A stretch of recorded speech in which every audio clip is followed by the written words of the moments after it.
Good afternoon everyone, welcome to my channel Y K B Deep academy.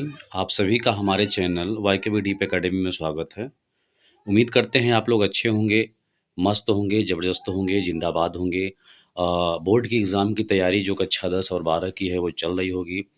तो आज की video में हम बात करेंगे जो ऐसे लिखा जाता है, कक्षा 10 और 12 का जो बोर्ड का पेपर होता है, विशेष तौर पर कहीं भी ऐसे आ जाए आप तो वहाँ पे लिख सकते हैं।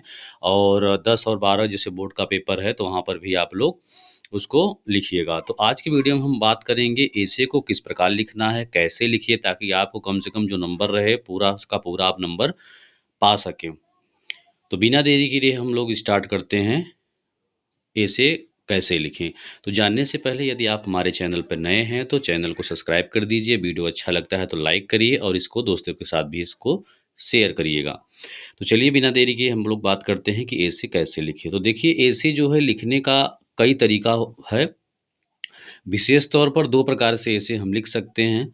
पहला ऐसे ये होता है जैसे आपको किसी सब्जेक्ट पर आपको किसी टॉपिक पर आपको मिला है ऐसे लिखने के लिए, तो सबसे पहले उसको हेडिंग वाइज़ लिखा जाता है, हेडिंग वाइज़ लिखिए।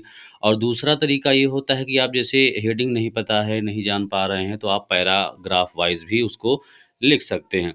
और जैसे ऐसे आप अगर लिख रहे हैं, तो हम कह सकते हैं कि ऐसे अगर आप लिख रहे हैं तो ज़्यादा से ज़्यादा जो है सिंपल वर्ड का यूज़ करिए ताकि जो सामने वाला एग्ज़ामिनर है जो कॉपी को चेक करेगा वो भी आपको समझ सके, आप भी समझ सके। कभी-कभी होता क्या है कि जैसे आप ऐसे लिख रहे हैं, बहुत ही हार्ड मीनिंग या हार्ड वर्ड में लिख रहे हैं तो ऐसे का मतलब समझ में आता नहीं है। तो आप लोग जब भी ऐसे लिखिए तो कम से कम सिंपल वर्ड में लिखिए, हेडिंग वाइज़ लिखिए। और हेडिंग वाइज़ नहीं आ रहा है तो आप पैराग्राफ वाइज़ भी लिख सकते हैं। और जहाँ तक है कि जितना इम्पोर्टेंट है आपका ऐसे कैसे लिखें तो उतना हमने बता दिया है। फिर भी अगर आपको कोई कहीं डाउट होता है, कोई दिक्कत होता है तो आप कमेंट के माध्यम से कमेंट बॉक्स में जो है आप अपना क्वेश्चन कर सकते हैं, जो समस्या होगी उसका समाधान किया जाएगा।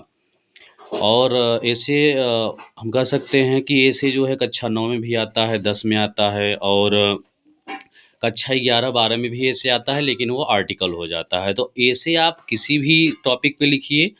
तो आप देखिए कहने का मतलब ये है कभी-कभी ये होता है कि ऐसे किस प्रकार लिखें, तो कहने का मतलब नॉलेज नहीं रहती है, तो आपको जो भी टॉपिक दिया जाए तो सबसे पहले आप उस पे नॉलेज इकट्ठे कलेक्ट करिए। अगर आपका नॉलेज अगर सही रहेगा तो आप ऐसे बहुत अच्छे से 1, 2, 4 पन्ना जो भी होगा वो आप लिख सकते हैं।